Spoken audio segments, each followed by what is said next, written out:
At 17 years old, Pelé did not simply appear at the World Cup. He became its youngest goal scorer, its youngest hat-trick scorer, the youngest player to appear and score in a final, and the youngest player to become world champion. Before that tournament, Brazil had never won the World Cup. By the time it ended, Brazil had its first title, and the football world had discovered a new star. His name was Edson Arantes do Nascimento. As a child, he acquired the nickname Pelé, most likely after mispronouncing the name Pelé, a goalkeeper his father knew. The nickname stayed with him. The world would know him simply as Pelé. Pelé was born on October 23, 1940, in Três Corações, in the Brazilian state of Minas Gerais.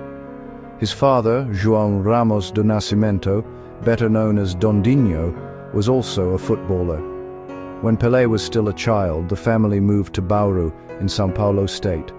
It was there that he grew up and began playing football in the streets. Football was not simply entertainment for him. It became the skill through which a boy from Bauru would eventually introduce himself to the world. His rise happened remarkably fast. In 1956, when Pelé was only 15, he joined Santos Futebol Clube. The following year, at 16, he made his debut for the Brazilian national team against Argentina. Brazil lost the match, but Pelé scored. He was still young enough to be in school, yet he had already scored for one of the most demanding national teams in world football. Then came the 1958 World Cup in Sweden. Brazil entered the tournament with extraordinary players, including Garrincha, Didi, Vava, Zagallo, Nilton Santos and goalkeeper Gilmar. But the country also carried a painful history. Brazil had come agonizingly close to winning the World Cup at home in 1950, only to lose the decisive match against Uruguay. 8 years later, the nation was still searching for its first world championship. Pelé was expected to play a role, but an injured knee placed his tournament in doubt. He missed Brazil's opening victory over Austria and its scoreless draw against England. Pelé later recalled that some members of Brazil's staff questioned whether a 17-year-old could handle the pressure. Coach Vicente Feola ultimately selected him once he had recovered sufficiently. Pelé finally made his World Cup debut in Brazil's last group match against the Soviet Union. Brazil won 2-0 and advanced to the quarterfinals. Pelé did not score, but his combination with Garrincha gave Brazil a new attacking dimension. His breakthrough came in the next match against Wales.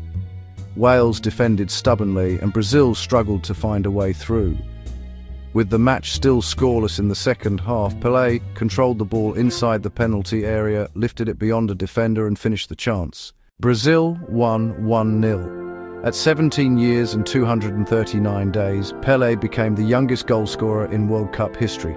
It was his first World Cup goal and the only goal of a tense quarter-final.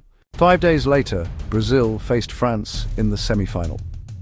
France had one of the tournament's most dangerous teams, and the competition's leading scorer, Just Fontaine. The match was level at 1-1 before Brazil began to pull away. Pelé then scored 3 times in the second half as Brazil won 5-2.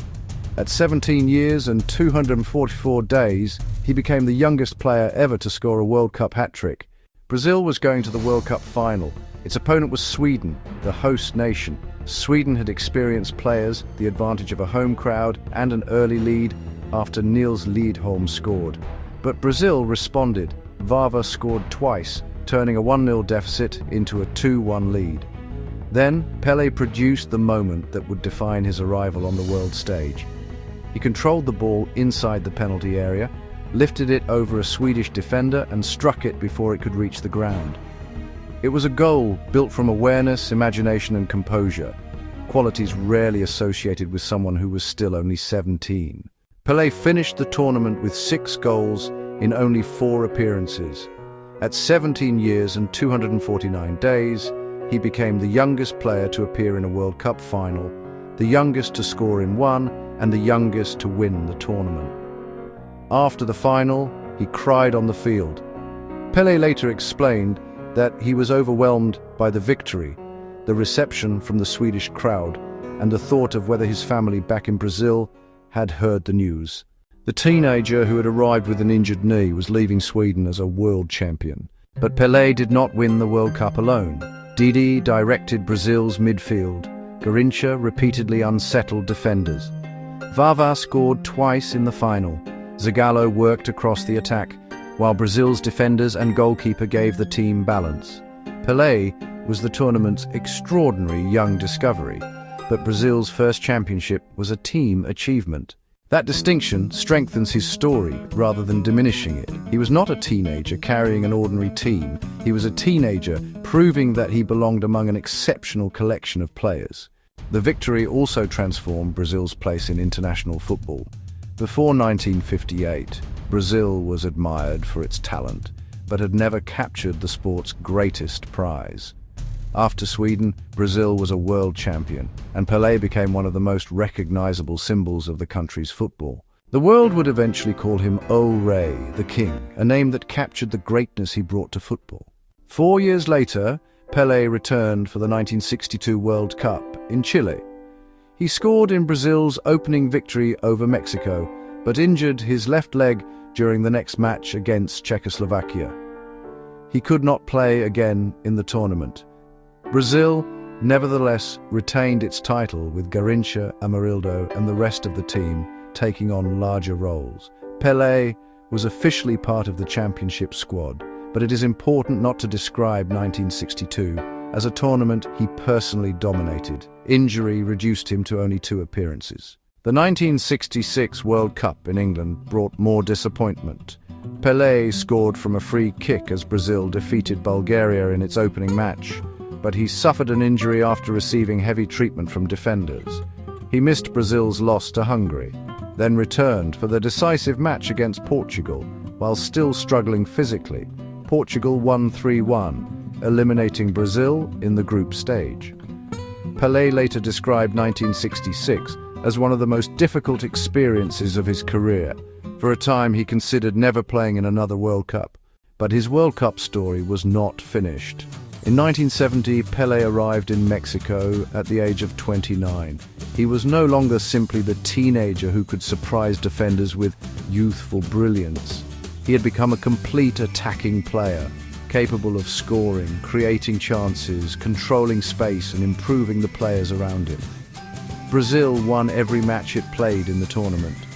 Pelé scored 4 goals and was credited by FIFA with 6 assists, meaning he contributed directly to more than half of Brazil's 19 goals.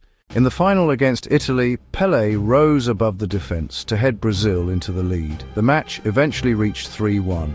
Then Brazil produced one of the most celebrated team goals in World Cup history. The ball moved across the field through several Brazilian players before reaching Pelé. Rather than rushing a shot, he waited and rolled the ball into the path of captain Carlos Alberto, who drove it into the net. Brazil won 4-1. Pelé had scored the opening goal and supplied the final pass for the last one. Brazil was world champion for the 3rd time.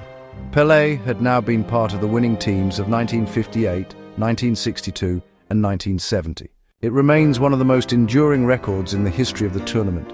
More than half a century later, no other player has won 3 men's World Cups. Debates about football's greatest player will never completely end. Different generations will support different legends. But Pelé's World Cup accomplishments are not a matter of opinion.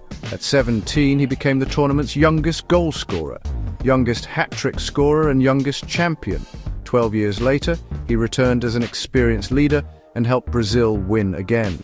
Before the world called him the king, he was a teenager with an injured knee, waiting for his opportunity. When that opportunity arrived, he did not merely meet the moment. He changed what the world believed a 17-year-old footballer could accomplish. And more than 6 decades later, no player has matched his 3 World Cup victories. Pelé's story was not only about extraordinary talent, it was about what can happen when preparation, courage, and opportunity meet, even at just 17 years old. Which Pelé performance was more remarkable, the fearless teenager of 1958 or the complete playmaker of 1970? Share your answer below and subscribe to Miriam Inspire One for more inspiring stories about the athletes who changed history.